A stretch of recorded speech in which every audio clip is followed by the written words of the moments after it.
మన హృదయంలో వాక్యం లేకుండా మనం ఏమీ చేయలేం, మంచి ఏమి కూడా చేయలేం. కాబట్టి ప్రతి ఒక్కరు కూడా అనేక దినాలు దేవుడి కృపను బట్టి ఈ యొక్క 119వ కీర్తన మనం అనేక దినాల నుంచి ధ్యానించుకుంటున్నాం అన్నమాట.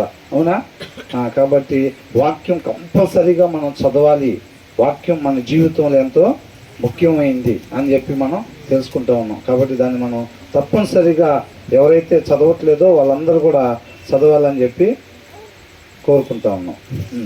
ఇప్పుడే వచ్చిన మనం చదవాల్సింది 89వ వచనం. ఇంగ్లీష్లో చదువున్నాం. Your word lord is eternal అని ఉంది. తెలుగులో ఏమనుంది? యెహోవా ఆకాశమందు నిత్యము నిలకడగా ఉన్నది. Your word lord is eternal, నీ మాట శాశ్వతమైనది అని అంటున్నారు. ఇటర్నల్ అంటే ఏంటి? ఇటర్నల్ లైఫ్ అంటే నిత్య జీవము, నిత్యము నిలిచి ఉండేది అని అర్థం. అవునా? దేవుని వాక్యం, యువర్ వర్డ్ అంటే ఏంటి? దేవుని వాక్యం. ప్రభువా నీ వాక్యము శాశ్వతముగా నిలిచి ఉండేది అని అంటున్నాడు. అర్థమవుతుందండి? It stands firm in the heavens అని అంటున్నాడు. అంటే మనం పరలోక ప్రార్థన చేస్తాం. పరలోక ప్రార్థన చేసేటప్పుడు 4వ మాట ఏం చేస్తాం మనం? నీ చిత్తము పరలోకమందు నెరవేర్చున్నట్లు భూమి యందు కూడా నెరవేరాలంట. పరలోకంలో మరి ఎట్లా చేస్తారు? పండు తినద్దు అంటే తినేస్తూ ఉంటారా? అబద్ధాలు ఆడొద్దంటే ఆడేస్తూ ఉంటారా? సీరియల్స్ చూడొద్దంటే చూసేస్తూ ఉంటారు. అంతేనా? అలాగే ఉంటుందా పరలోకంలో?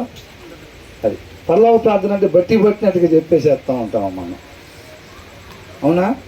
మా ఎడల అపరాధం చేసిన వారిని మేము క్షమించిన లాగున, అది అండర్లైన్ చేసుకోవాలి.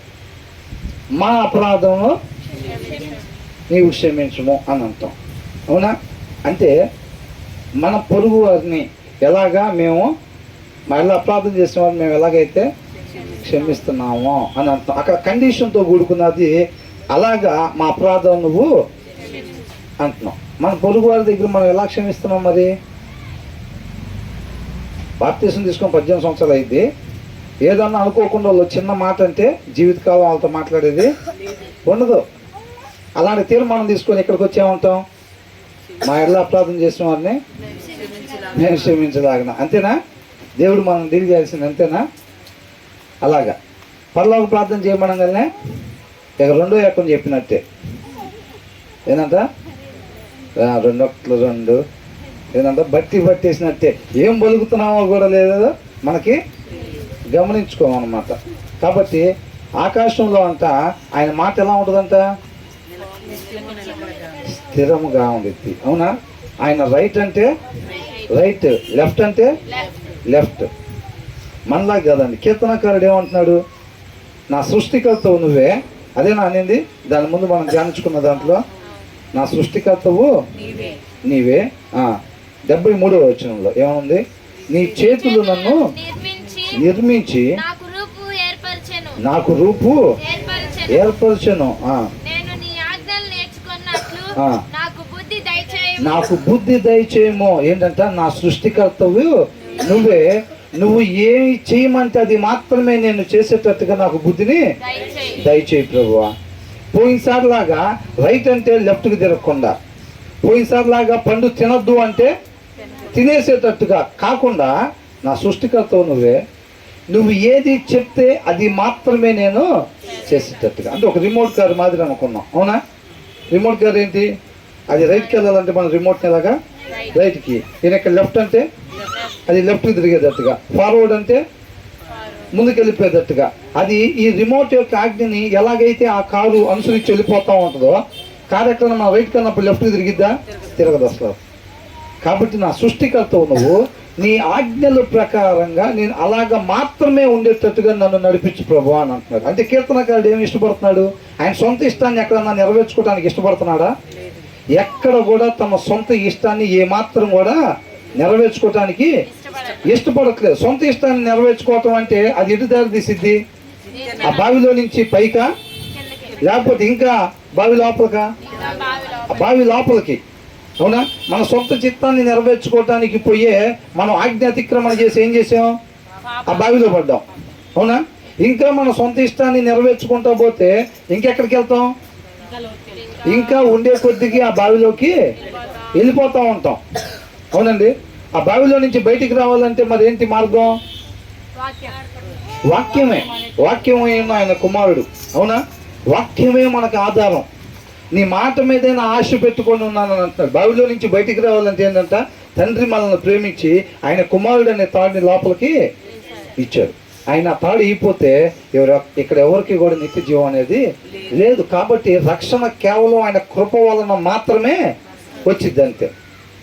అర్థమవుతుందండి? మరణము, నరకం మొత్తం కూడా మన తెలివితేటను బట్టి మనం తెచ్చుకున్నాం అవి. అవునా? మన అవిధేయత వల్లనేగా మనం ఆ బావిలో పడింది.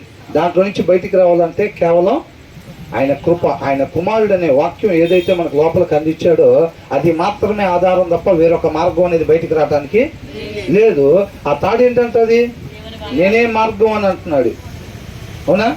నేనే మార్గం, సత్యం, జీవం. ఆయన ఆజ్ఞలను అనుసరిస్తటం మాత్రమే మార్గం పైకి రావటానికి.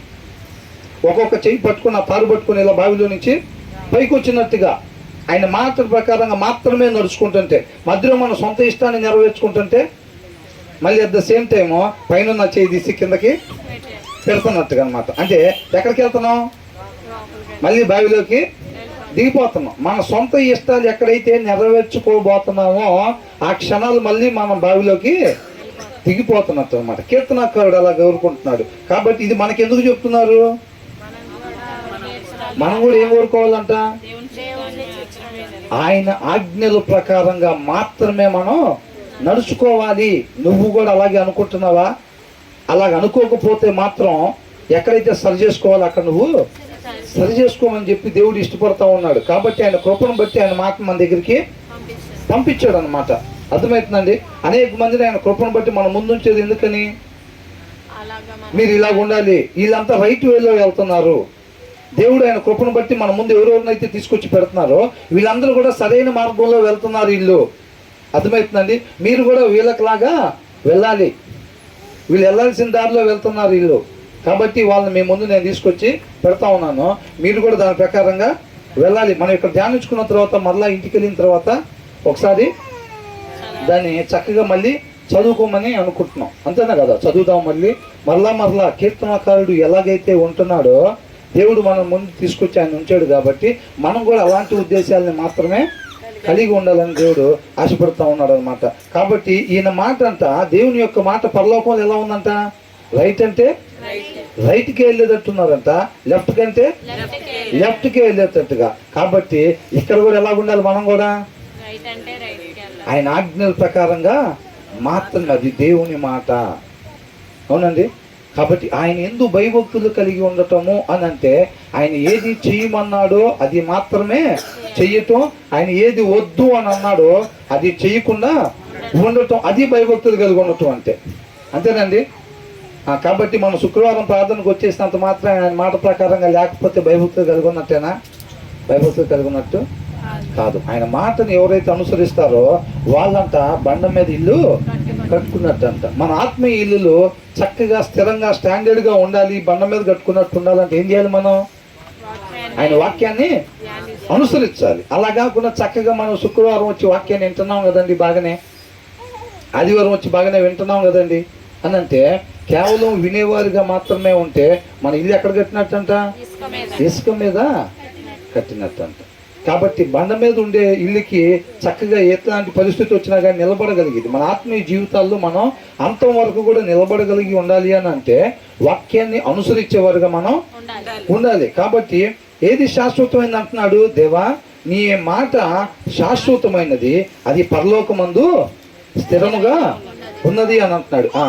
Your faithfulness continuous through all generations అని అంటున్నాడు. అంటే దేవుని యొక్క విశ్వసనీయత అంట, విశ్వాస్యత ఎప్పటి వరకు ఉంటుందంట? Only Abraham వరకేనా?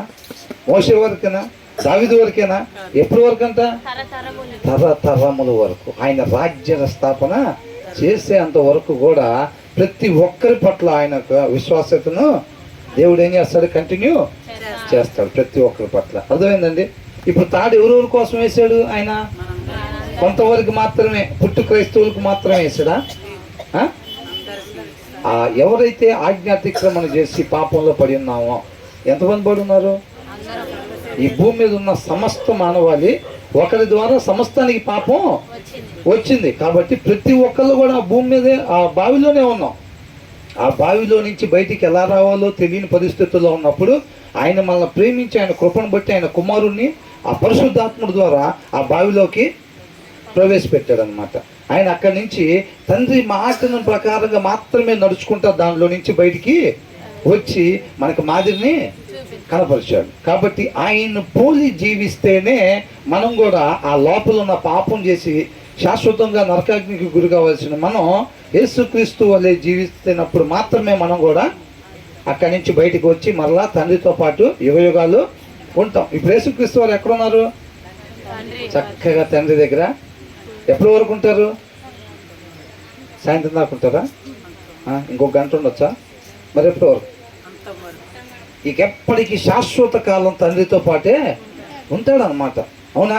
మరి మనం కూడా తండ్రితో పాటు శాశ్వతంగా ఉండాల్సిన మనం ఏం చూపించాం?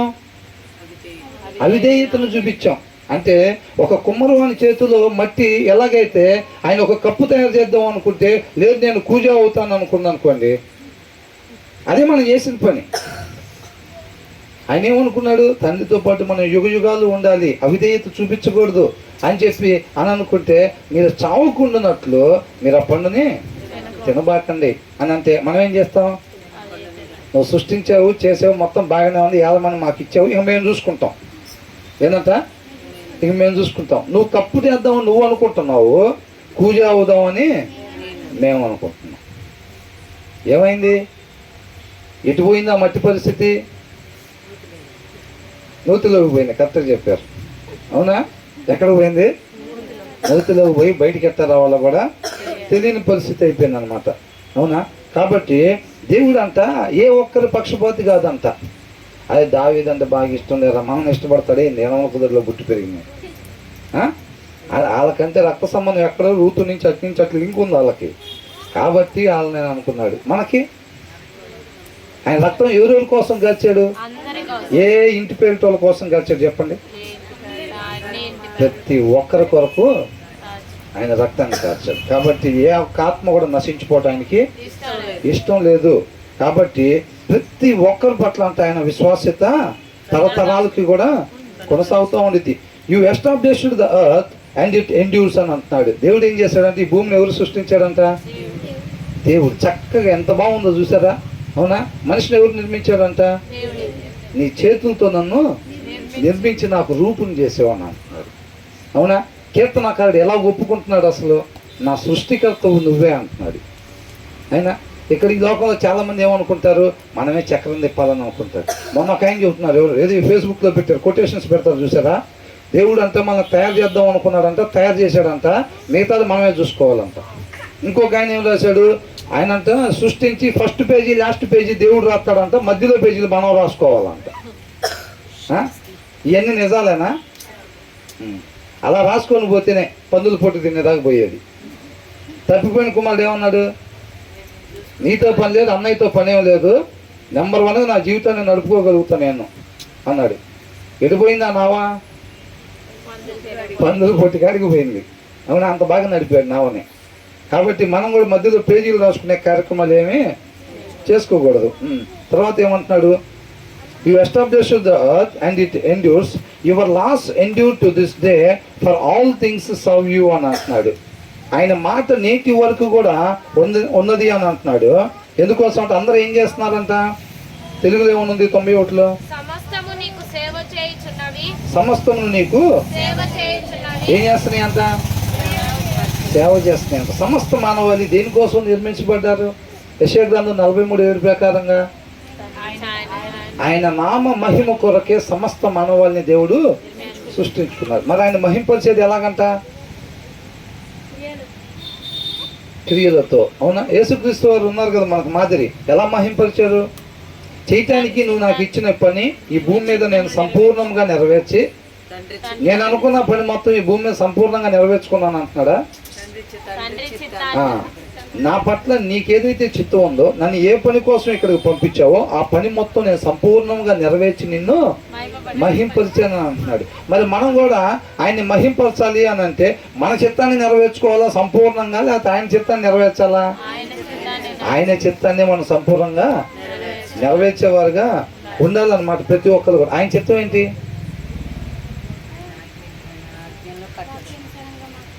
నన్నుగా నువ్వు తెలుసుకొని నీ కుమారులకు వారి కుమారులకు నువ్వు తెలియపరచాలి అని అంటున్నాడు. ఎలాగంట? వాళ్ళు నడిచేటప్పుడు, కూర్చునేటప్పుడు, పండుకునేటప్పుడు, త్రోవలో వెళ్ళేటప్పుడు వారికి దేవుని గురించిన వార్త చెప్పాలి. అట్ ద సేమ్ టైం మనం మాదిరిగా వాళ్ళకి కనపరచాలన్నమాట. యేసుక్రీస్తు వారు ఎలాగా జీవించి చూపించారు? సువార్తల్లో మొత్తం అదే కదా ఉంది, అవునా? యేసుక్రీస్తు వారు ఎలా జీవించారో అది చక్కగా మనకు తెలియబడతా ఉందన్నమాట. మన గురించి కూడా పిల్లలు అలాగా తెలుసుకునేటట్టుగా మన మాదిరిని కనపరచాలి. కేవలం చెప్పేవారుగా కాకుండా వాళ్ళు మనం చూసినప్పుడు ఆ యొక్క మంచి మాదిరిని మనం కనపరిచేటట్టుగా మనం జీవించాలన్నమాట. తర్వాత ఏమంటున్నారు? కావున నిర్ణయము చొప్పున అవి నేటికి స్థిరపడి ఉన్నవి. If your law had not been my delight, ఒకవేళ నీ వాక్యము గాని నాకు ఆనందం కాకపోతే గనక, కీర్తనకారుడు అనేక సార్లు చెప్తా ఉన్నాడు. ఏమంటున్నాడు? Your law is my delight అని అంటున్నాడు. అవునా? నీ ఆజ్ఞలే నాకు ఆనందం అని అంటున్నాడు. దాని మీద ఒక మంచి పాట కూడా రాశారు అనుకున్నాం రీసెంట్గా. ఏం పాట? నీలోనే ఆనందం. కీర్తనకారికి ఎక్కడంటే ఆనందం? మనకైతే రకరకాల ఆనందాలు.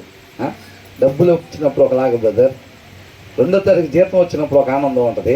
అది తీసుకొని సుమ్మస్తు షాపింగ్ మాల్కి వెళ్తే ఒకలాంటి ఆనందం ఉంటుంది.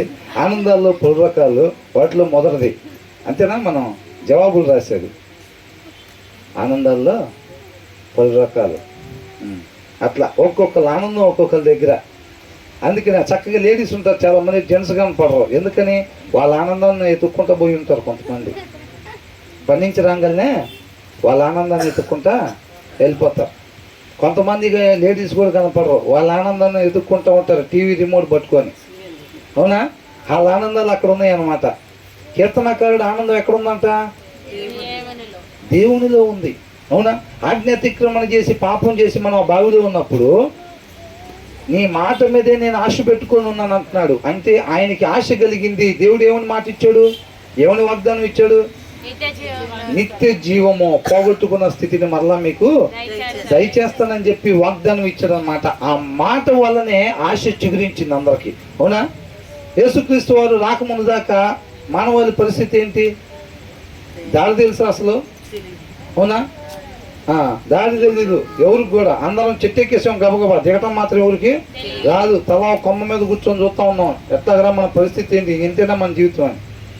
రేపు రోజున తీర్పు వచ్చిందంటే అందరం కూడా నరకానికి వెళ్ళిపోవటమేనా, ఈ బావిలో నుంచి బయటపడేది ఎలాగా అని చెప్పి ప్రతి ఒక్కరు కూడా ఎదురు చూస్తూ ఉంటే తండ్రి ఏం చేశాడు? మనం ప్రేమించి ఆయన కుమారుని అనే తాడుని లోపలికి వేసాడు. అవునా? మన ఆనందం ఏదై ఉండాలి? ఆయన మాటను అనుసరిస్తుంటేనంట చిన్నగా మనం తాడు పట్టుకుని పైకి వెళ్ళినట్టంట. మన ఆశ ఏం కావాలి? ఆయన మాటే మన ఆశ కావాలి, ఆయన మాటే మన ఆనందం కావాలంతే. యేసుక్రీస్తు వారు ఏమన్నారు? తండ్రి చిత్తాన్ని నెరవేర్చడమే నాకు సంతోషం అయి ఉన్నది అని అంటున్నాడు. అవునా? మరి మన సంతోషాలు ఆయన సంతోషాలు ఒకటి కాకూడదా? ఒకటే అవ్వాలా లేదా? అవ్వాలి. కీర్తనకారుడు కూడా అదే చెప్తా ఉన్నాడు. ఏమంటున్నాడు? If your law had not been my delight I would have perished in my affliction అని అంటున్నాడు. అంటే నా శ్రమల్లో నేను ఎప్పుడో నశించిపోయేవాడిని అని అంటున్నాడు. అర్థమవుతుందండి? దీన్ని మనం ఏమనుకున్నాం? తెలుగులో చూసాం కదా, సంతోషం ఇయని ఎడల నా శ్రమయందు నేను నశించి ఉందును. 50 వర్స్ ఏమనుంది? 50వ వచనం ఏమనుంది? Remember your word to your servant for you have given me hope అని అంటున్నాడు. ఏంటంటే remember your word to your servant. ప్రభువా, నువ్వు వాగ్దానం ఇచ్చావు చూసావా, దాన్ని జ్ఞాపకం చేసుకో ప్రభువా నీ సేవకుడి దగ్గర అని అంటున్నాడు. ఏంటి ఆ వాగ్దానం? నిత్య జీవం ఇస్తానని చెప్పావు కదా ప్రభువా, దాన్ని జ్ఞాపకం చేసుకో ప్రభువా. For you have given me hope అని అంటున్నాడు. అంటే నువ్వే నాకు ఆశని కలిగించావు అని అంటున్నాడు. అవునా కదా? దాని తర్వాత దాంట్లో ఏముంది? My comfort in my suffering is this అని అంటున్నాడు. ఏంటంట, ఆయన శ్రమలలో ఆయనకి సౌకర్యాన్ని కలిగించింది ఇది అంటున్నాడు. ఏంటది? Your promise preserves my life. ఏమంటున్నాడు? యువర్ ప్రామిస్, నువ్వు ఇచ్చేవి చూసావా మాట, నువ్వు ఇచ్చేవి చూసావా వాగ్దానం, నిత్య జీవాన్ని ఇస్తానని చెప్పి. అవునా? ఈయనకు శ్రమల్లో కూడా అంట విశ్వాసకి ఏమొస్తాయి? అనేకమైన శ్రమలు వస్తాయి. ఆ శ్రమలో వాళ్ళు బహు ఆనందంగా వాళ్ళు భావించుకుంటారు. ఎందుకని?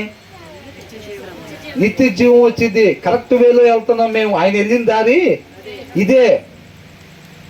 అవునా కదా? కొరడాలతో ఆయన కూడా కొట్టారు, ఇలాగే ఆయన కూడా నిందించారు, ఇలాగే ఆయన కూడా అవమానించారు, అవహేళన చేశారు. మేము కరెక్ట్ దారిలోనే వెళ్తున్నాము. అర్థమవుతుందండి? ఆ శ్రమలు పొందేటప్పుడు అంట వాళ్ళకి ఏముందంట? Your promise preserves my life.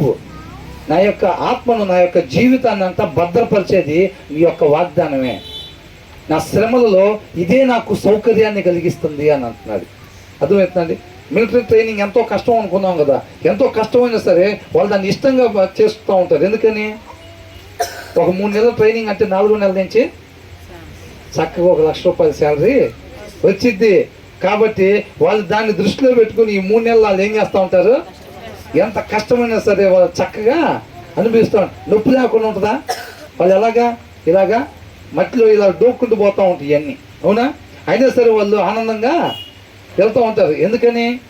ఒక 3 నెలలు కష్టపడ్డామంటే తర్వాత లైఫ్ సెటిల్ అయిపోయింది. రిటైర్డ్ అయిన తర్వాత కూడా పెన్షన్లు అన్నీ వస్తాయి. అవునా? పిల్లల భవిష్యత్తు, భార్య పిల్లల భవిష్యత్తు అంతా నెంబర్ 1గా ఉండిద్ది అని అనుకుంటూ ఉంటారు. అవునా కదా? కాబట్టి వీళ్ళకి కూడా అంట శ్రమలు ఎంతకాలం అంటున్నాడు? కొద్ది కాలం మీకు శ్రమలు, తర్వాత ఎవర్ లాస్టింగ్ లైఫ్ మన కోసం ఎదురు చూస్తూ ఉంది. నిత్య జీవం మన కోసం ఎదురు చూస్తూ ఉంది. కాబట్టి కొంతకాలం శ్రమలు, ఆ నిత్య జీవం, ఆ నిరీక్షణ, తండ్రితో పాటు మనం యుగ యుగాలు ఉండాలి అనే ఒక నిరీక్షణ, దాన్ని చూసుకుని మనం ఈ శ్రమల్లో మనం కంఫర్ట్ని అనుభవిస్తాం. తర్వాత ఏమంటున్నాడు? నీ ఉపదేశము వలన నీవు నన్ను బ్రతికించితివి, నేనెన్నడూను వాటిని మరువను. ఏమంటున్నాడు? ఎప్పుడు దాకా మరువడంట? ఇవాళ మొత్తం మర్చిపోడా? శుక్రవారం మొత్తం మర్చిపోడా? శనివారం, ఆదివారం ఎప్పుడు దాకంట? అంతం వరకు కూడా ఎప్పుడు కూడా మర్చిపోను అంటున్నాడు. ఏం మర్చిపోడంట? ఏం మర్చిపోడంట? ఆయన మాటను అనుసరించటం అంట ఎప్పుడు కూడా మర్చిపోను. ఎందుకంటే అదే నన్ను బ్రతికించేది అని అంటున్నాడు అన్నమాట. ఎవరు అంటున్నారు? కీర్తనకారుడు అంటున్నాడు. ఆయన్ని మాత్రమేనా అది? ఆయనకి మాత్రమేనా? మనకు కూడా వర్తించేది ఏది? మనకు కూడా అంతే. ఇవాళ కూడా అదే మార్గమా? నేనే మార్గం, సత్యం, జీవనం అప్పుడు చెప్పాడా? అది ఇప్పుడు కూడా అదేనా? ఇప్పుడు కూడా అదే. కాబట్టి అందుకని భయంకరంగా చదువుతున్నట్టున్నాం మనం కదా. అందుకే బ్రదర్, అవసరమైతే ఒక పూట భోజనం అన్న మానుకుంటాంలే కానీ వాక్యం చదవటం మాత్రం మానుకోం బ్రదర్. అందుకే ఇందాక చూసామా ఎంతమంది చేతులు ఎత్తామో మేము? చూసారా బ్రదర్? మేము చేతులు ఎత్తిన దాన్ని బట్టి అర్థమైపోతున్నాం మా జీవితంలో ఎంత ప్రాధాన్యత దానికి ఇచ్చామో అనేది. అవునా? ఆయన కృపామయుడు కాబట్టి చక్కగా ప్రతిసారి మనకి ఆయన కృపను బట్టి ఆయన మాట మన దగ్గరికి పంపిస్తూ ఉన్నాడు. అవునా? చిన్నపిల్లలు గోరుముద్దలు తీసుకొని పెడతా ఉంటే మొహం వాడు తిప్పేసుకుంటూ ఉంటారు. ఒక్కోసారి తిప్పేసుకుని కదా వదిలేస్తామా? ఏం చేస్తారు? ఇటు నుంచి పెట్టినప్పుడు తినపోతే మొహం వాడు తిప్పేసుకుంటే తల్లి ఏం చేసిద్ది? అటు నుంచి అట్లాగా. అవునా కదా? తల్లి ప్రేమనే మించింది లేదని కవిత్వాలు రాసేస్తూ ఉంటారు ఇక్కడ. అవునా? వాక్యం ఏమనుంది? తల్లి అయిన మరచునేమో నేను నిన్ను మరువను అంటారు. అవునా కదా? అసలు తల్లిని మించిన ప్రేమ అసలు భూమి మీద ఎక్కడ లేదని అంటారు. అది ఒక గోరంత కూడా, అంటే ఒక తల్లినే అంటున్నానని చెప్పి సీరియస్గా చూడబాకండి, తండ్రి అయినా అంతే. అవునా? దేవుడు ప్రేమతో బోధిస్తే ఈ ప్రేమలు ఎక్కడే? అక్కడి నుంచి వచ్చినాయే, దాంట్లో నుంచే, సముద్రంలో నుంచి ఒక నీటి చుక్క లాంటిది. తల్లికి ఉండే వాత్సల్యత కానీ, తండ్రికి ఉండే ప్రేమ కానీ దేవుని దగ్గర నుంచి వచ్చినాయి అని అనమాట. ఆయన గుణలక్షణాల్లో అదొకటి. కాకపోతే ఎలాంటిదంట? ఒక నీటి చుక్క లాంటిది. దేవుడు అలాంటి ప్రేమమయుడు. కాబట్టి ఏమంటున్నాడు? If your law had not been my delight I would have perished in my affliction. శ్రమలో ఎప్పుడో నశించిపోయేవాడిని, నీ మాట కానీ నాకు ఆనందాన్ని ఆదరణని ఇవ్వకపోతే గనక అని అంటున్నాడు. తర్వాత I will never forget your precepts for by them you have preserved my life అని అంటున్నాడు. దేని ద్వారా అంట దేవుడు మన జీవితాన్ని భద్రపరుస్తున్నాడంట?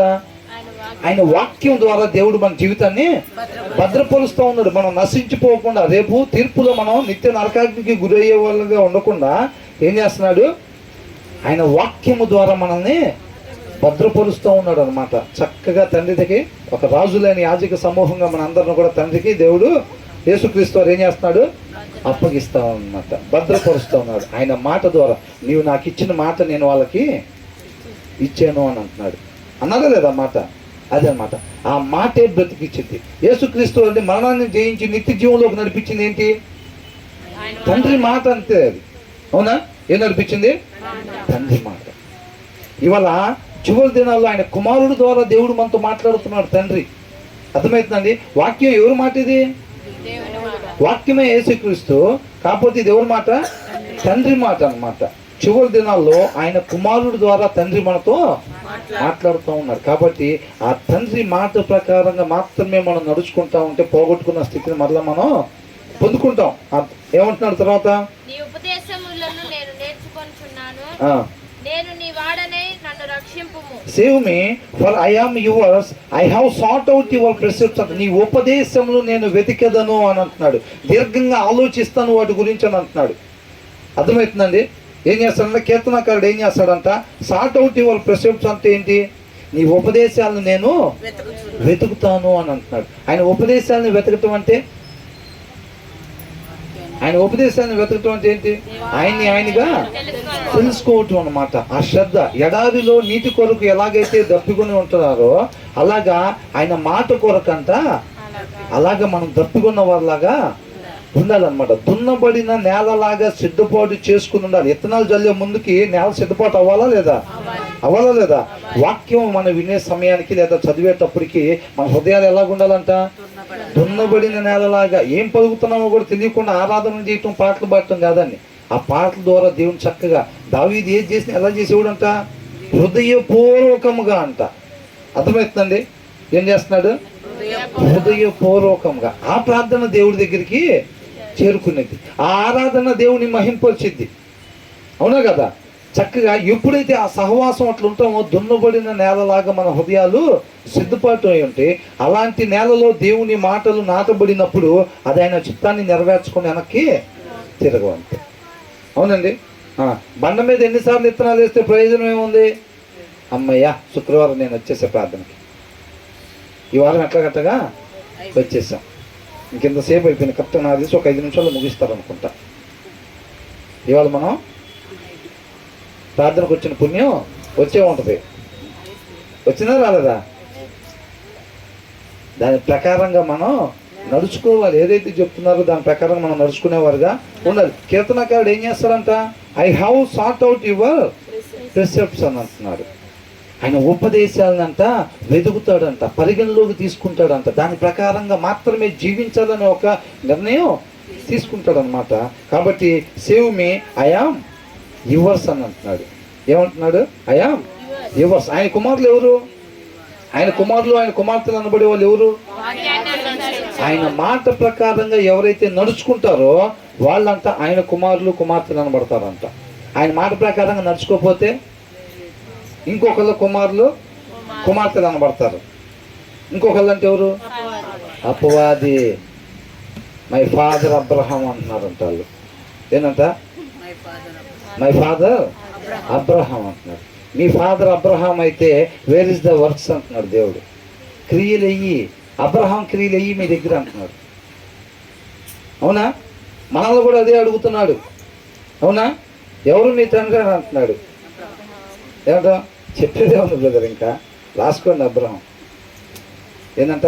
వాక్యంలో ఏదైతే ఉందో, ఎలాగైతే ఉండమంటున్నారు అయ్యే మా సమాధానాలు రాసుకోండి. ఇంక పొద్దుగుకులు అడిగేది ఏముంది? మా క్రియలు ఎట్లున్నా సరే మీరైతే అబ్రహాం అని రాసుకోండి అక్కడ. ఏంటంట? మా క్రియలు ఎట్లయినా ఉన్నాయండి, మీరైతే ఏం రాసుకోవాలంట? అబ్రహాం అని రాసుకోండి అక్కడ. రేపు అక్కడ ఓకేనా? ఇక్కడ చెల్తా, అక్కడ నై చెల్తా. అవునా? అటు చెల్తా అంటారు. అదేంటి అక్కడ టేబుల్ చైర్ బఫేనా అక్కడ అంటారు. బఫే కాదు బర్నింగ్ అంటారు. ఏంటంట బఫే కాదండి బర్నింగ్ అక్కడ అంటారు. అక్కడ బర్నింగ్ ఉంటుందండి, హై లెవెల్లో అంటారు. మన వాళ్ళంతా అక్కడే ఉన్నారు ఇందాకంత, అవునా కదా. అది కాబట్టి మనకు వర్క్స్ ఉండాలి. ఎలాంటి వర్క్స్ అంట? అబ్రహాం లాంటిది, క్రియలతో కూడిన విశ్వాసం ఉండాలంట. క్రియలు లేకుండా ఉట్టి విశ్వాసం ఉంటే అది ఎవరి విశ్వాసం అంట? ఆ విశ్వాసం ఎవరి సొంతం అంట? దెయ్యాల సొంతం అంట. అది అవునా. యాకోబు రాసిన పత్రికలో చక్కగా ఇచ్చాడు, దేవుడు ఒక్కడే అని నమ్మటం మంచిదే, అలా మీరు నమ్మేది ఏముంది, దెయ్యాలు కూడా నమ్మి వణుకుతున్నాయి అంటున్నాడు. అవునా. నమ్ముతున్నారా యేసుక్రీస్తు అంటే? మేము నమ్ముతున్నాం అంటున్నారు. ఆయన చెప్పిన మాట ప్రకారం నడుచుకుంటున్నావా? లేవు, క్రియలు లేవు. క్రియలు లేకపోతే ఆ నమ్మకం ఎవరు నమ్మకం అంట? దెయ్యాల నమ్మకం అంట. నమ్ముతున్నాం అని చెప్పి ఆయన చెప్పిన దాని ప్రకారంగా నడుచుకోకపోతే ఎవరు బ్యాచ్ మనం? దెయ్యాల బ్యాచ్. అవునా. ఎవరు పిల్లలం మనం? మావులేగా. అవునా. క్రియలు ఎట్టున్నా కానీ మనమైతే దేవుని పిల్లలం. చెప్పేది ఏముంది దాంట్లో? అది ఎవరిని మోసం చేసాం మనం? మనమే మోసం చేసుకుంటున్నాం. కాబట్టి మనం తగిన జాగ్రత్త. చక్కగా కీర్తనకారుడు ద్వారా దేవుడు మనతో మాట్లాడుతూ ఉన్నాడు. ఏమంటున్నాడు? ఫర్ ఐ ఆమ్ యువర్స్ అని అంటున్నాడు. నేను నీ వాడును, నన్ను రక్షించు.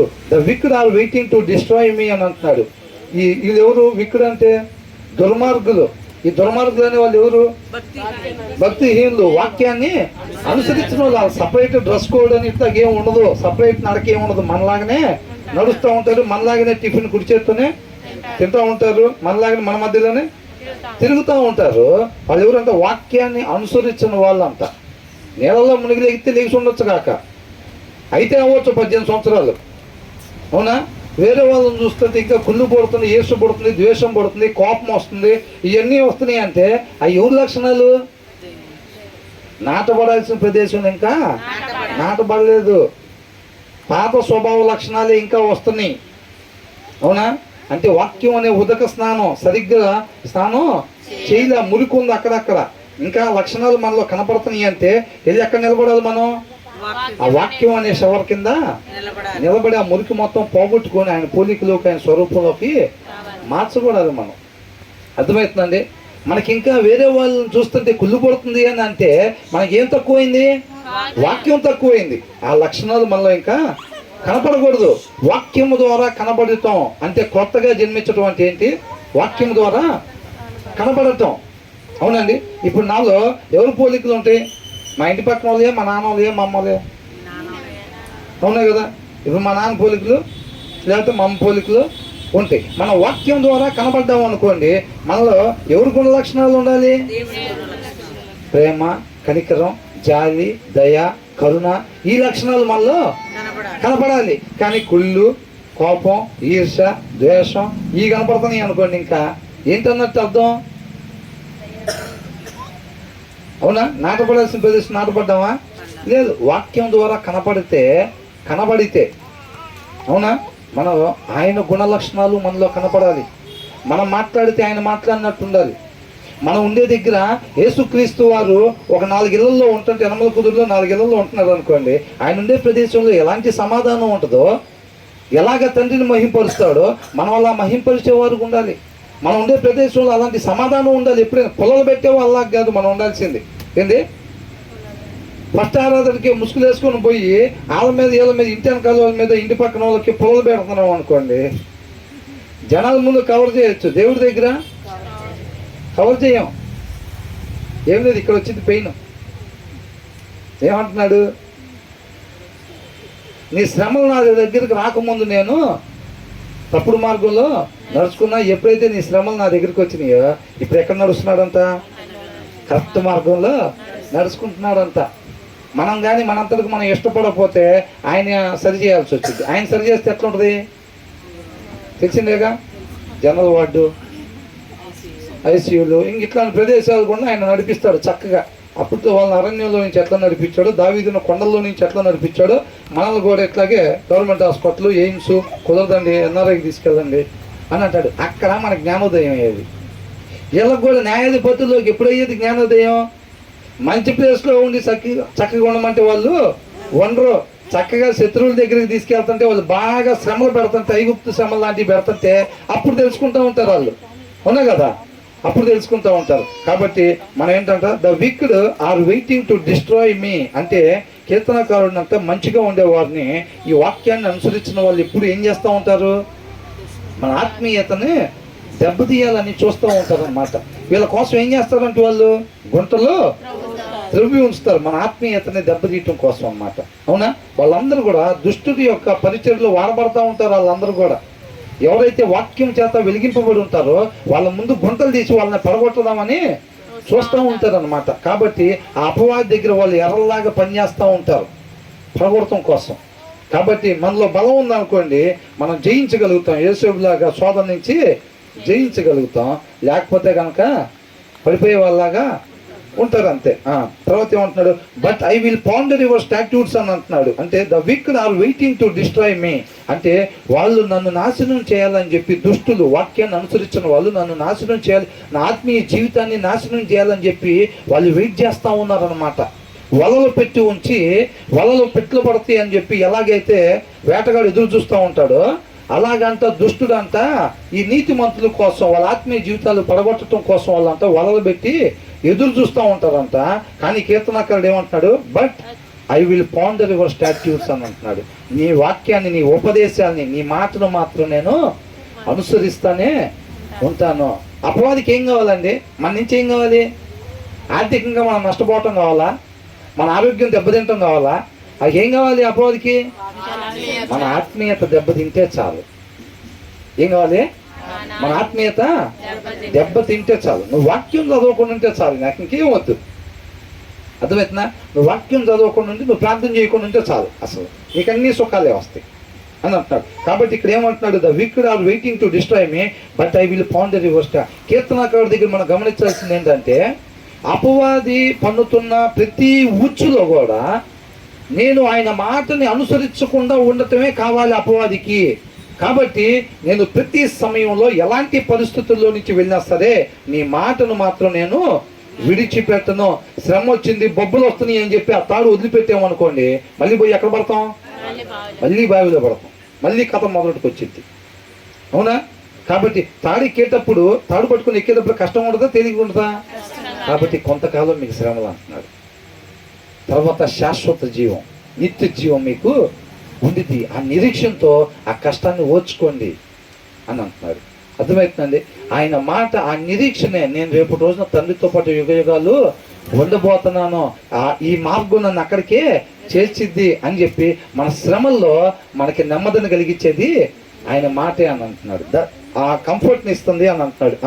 ఈయన మాత్రం అంట ఎన్ని శ్రమలు వచ్చినా, ఎన్ని ఇబ్బందులు వచ్చినా సరే దేవుని మాటను అనుసరించడం మాత్రం మానుకోవట్లేదు అని అంటున్నాడు కీర్తనకారుడు. మనం కూడా ఏం చేయాలి, ఆ ఉద్యోగం వచ్చింది అనుకున్నాను, అసలు రాలేదు, ఇంకేం గుడికి పోతాం, అందుకే 7 వారాలు వరుసనే పోయా, ఎందుకంట ఉద్యోగం వచ్చిద్దని, ఆరోగ్యం బాగుపడిద్దని, పిల్లోడికి సీట్ వచ్చిద్దని, అవునా. దానికోసం దేవుడి దగ్గరికి వస్తే, అట్లా దేవుడిని తెలుసుకోవాలంటే ఇష్టపడుతున్నాడు దేవుడు, ఆయనగా తెలుసుకోవాలంటున్నాడు. అర్థమవుతుందండి. కాబట్టి మనం ఎప్పుడు కూడా వాక్యాన్ని అనుసరించడం ఇష్టపడకూడదు, మనం వాక్యాన్ని అనుసరించడం అనేది మానుకోకూడదు ఎప్పుడు కూడా, ఎలాంటి పరిస్థితులు వచ్చినా సరే. అర్థమవుతుందండి. తర్వాత ఏమంటున్నాడు లాస్ట్ మాట, to all perfection I see a limit అని అంటున్నారు. ఈ భూమి మీద సంపూర్ణం అనుకునే ప్రతి దానికంటే ఒక లిమిట్ అనేది ఉండిద్ది, but your commands are boundless అని అంటున్నారు, అవునా. తెలుగులో ఏమనుంది, సకల సంపూర్ణతకు పరిమితి కలదని నేను గ్రహించి ఉన్నాను. సకల సంపూర్ణతకు పరిమితి కలదని. సకల సంపూర్ణత అంటే ఏంటి, ఫుల్ఫిల్, కంప్లీట్నెస్ అన్నమాట, అవునా. సకల సంపూర్ణతకు పరిమితి కలదని నేను గ్రహించి ఉన్నాను, నీ ధర్మోపదేశము అపరిమితమైనది. అర్థమవుతుందండి. దానికి అసలు పరిమితి అనేది ఉందా, లేదు. శాశ్వత కాలం నుంచి శాశ్వత కాలం దాకా ఉండే సజీవుడు మన దేవుడు, అవునా కదా. కాబట్టి ఆయన మాట ప్రకారంగా నడుచుకునే వాళ్ళు నీతిమంతులు అంటున్నాడు. వారిని ముట్టుకుంటే నా కనుగుడ్డుని ముట్టినట్టే అని అంటున్నాడు. అర్థమవుతుందండి. దేవుని యొక్క కృపా కాపుదల మనకు ఎల్లప్పుడూ తోడుగా ఉండాలి, మన కుటుంబాలకి తోడుగా ఉండాలి, మన కాలనీ వాసులకు తోడుగా ఉండాలంటే మనం ఆయన మాట ప్రకారంగా మాత్రమే మనం నడుచుకోవాలని. ఆయనలాగా మనల్ని ప్రేమించే వాళ్ళు ఎవరు కూడా లేరు. కాబట్టి దయచేసి ఆయన అంటున్నాడు, ఏమంటున్నాడంటే మీ మేలు కోసం ప్రతి దినము కూడా నా వాక్యాన్ని ధ్యానించండి అంటున్నాడు. అనేక సార్లు ఆయన కృపను బట్టి మనకి తెలియపరుస్తూ ఉన్నారు. సొంత వాళ్ళు కూడా ఏమంటున్నారు, ఒక్కొక్కసారి వారికి ఒకసారి చెప్పారు, 2 సార్లు చెప్పాక నేను చెప్పను నీకు ఏంటంట. అన్నయ్య అయితే అట్లాగా చెప్తారు, ఎన్నిసార్లు చెప్పానో నీకు అసలు చెప్తున్నా, ఇంక చెప్పను, ఇదే లాస్ట్ అని అంటారు తల్లిదండ్రులు కూడా. అవునా? దేవుడు ఏమంటున్నాడు, ఎన్నిసార్లైనా చెప్తున్నా. అంతగా మనల్ని ప్రేమించేవాడు అన్నమాట. మనం కూడా కీర్తనకారులాగా విధేయతని చూపిస్తే, యేసుక్రీస్తు వారి వల్లే విధేయతని చూపిస్తే, యేసుక్రీస్తు వారు ఎక్కడున్నారో మనం కూడా అక్కడే తండ్రితో పాటు యుగయుగాలు ఉంటాం. అలా కాకుండా అవిధేయతని కానీ మనం చూపించినట్లయితే, అవిధేయతకి ఎవరు హెడ్? అపవాది. రేపు అపవాది ఎక్కడ ఉంటాడో అదే ప్లేస్లో ఉండాల్సి వచ్చింది అనమాట. కాబట్టి మనం ఈ దినమే డిసెంబర్ 31వ తారీఖు తీసుకొని 2వ తారీఖు, జనవరి 2వ తారీఖు వదిలిపెట్టే తీర్మానాలు లాంటివి కాకుండా, నీకు ఎవరైతే వాక్యాన్ని ధ్యానించకుండా ఉంటున్నారో వాళ్ళందరూ కూడా దేవుని యొక్క శక్తిని, ఆయన కృపని కోరుకుంటా చక్కగా ప్రతినిత్యం వాక్యాన్ని ధ్యానించే కృపని నాకు, నా భర్తకి, నా పిల్లలకి, సమస్త మానవాళికి దయచేయమని చెప్పి దేవుని దగ్గర ఒక మంచి శక్తిని కోరుకుంటా తీర్మానం తీసుకోవటానికి ఇష్టపడదామండి. అవునా? ఎంతమంది ఇష్టపడుతున్నారు అట్లా ఆ మార్గంలో వెళ్ళాలని? హల్లెలూయా, హల్లెలూయా. ఆశపడ్డ ప్రాణాన్ని దేవుడు తృప్తిపరుస్తాడు. ఎవరైతే సందేహించకుండా దావీదులాగా దేవుణ్ణి నమ్ముతారో, ఇష్టపడతారో, ఖచ్చితంగా దేవుడు నిన్న నేడు ఏకరీతిగా ఉండే దేవుడు ఆ దినాల్లో వాళ్ళని తృప్తిపరిచినట్టు మనం కూడా తృప్తిపరుస్తారు. కాబట్టి మనం ఎలాగ ఉండాలి? దుప్పు అంట నీతి వాగుల కొరకు ఎలాగైతే ఎదురు చూస్తుందో మనం కూడా ఆయన మాట కొరకు అలాగా ఎదురు చూడాలన్నమాట. అలాంటి వాళ్ళంటే దేవుడికి ఎంతో ఇష్టం అన్నమాట. అలా సత్య స్వరూపి సహవాసం అయిన మనం అందరం కూడా అలాంటి దేవునికి ఎంతో ఇష్టమైన పిల్లలుగా ఉండాలి. ఆయన చిత్తాన్ని నెరవేర్చేవారుగా. ఈ కాలనీ వాసులు కావచ్చు, ఎక్కడెక్కడైతే దేవుడు ఆయన కృపను బట్టి మనం పంపిస్తున్నాడో ఆ యొక్క ప్రదేశాలు, అన్ని ప్రదేశాల్లో దేవుడిని మాత్రమే మనం కనపరిచేవారుగా, మనల్ని మనం పూర్తిగా ఉపేక్షించుకొని ఆయన్ని మాత్రమే మహింపరిచేవారుగా, కనపరిచేవారుగా, గణపరిచేవారుగా మనం అందరూ కూడా ఉండాలి. దేవుడికి మహిమ కలుగును గాక.